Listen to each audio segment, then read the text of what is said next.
रायगढ़ प्रवास के दौरान मुख्यमंत्री विष्णुदेव साय तराईमाल धाम में 2.5 करोड़ के विकास कार्य के करीन शिलान्यास। कृषि मंत्री और वित्त मंत्री घलो रहीन मौजूद। मुख्यमंत्री विष्णुदेव साय अपन रायगढ़ प्रवास के दूसर दिन तराईमाल धाम स्थित श्री बंजारी माई में पूजा अर्चना करीन और दर्शन लेकर के प्रदेशवासी मन के सुख समृद्धि और खुशहाली के कामना करीन। के मौका में मुख्यमंत्री वहाँ स्थापित पुजारी ब्रह्मलीन श्री राम गोपाल महाराज, ब्रह्मलीन अंकुर मालाकार जी, पुजारी सोनागिरी माता की प्रतिमा के अनावरण घलो करीन।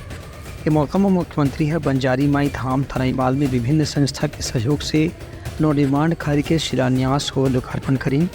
एमा 8 विकास कार्य पर करीबन 2.5 करोड़ रुपए की राशि भी मंजूर करीन। एक कार्यक्रम में कृषि मंत्री और क्षेत्र के प्रभारी मंत्री रामविचार नेताम, वित्त मंत्री ओपी चौधरी, राज्यसभा सांसद देवेंद्र प्रताप सिंह, लोकसभा सांसद राधेश्याम राठिया और प्रशासनिक अधिकारी मन भी मौजूद रहीं। ब्यूरो रिपोर्ट, उटलंगा न्यूज़।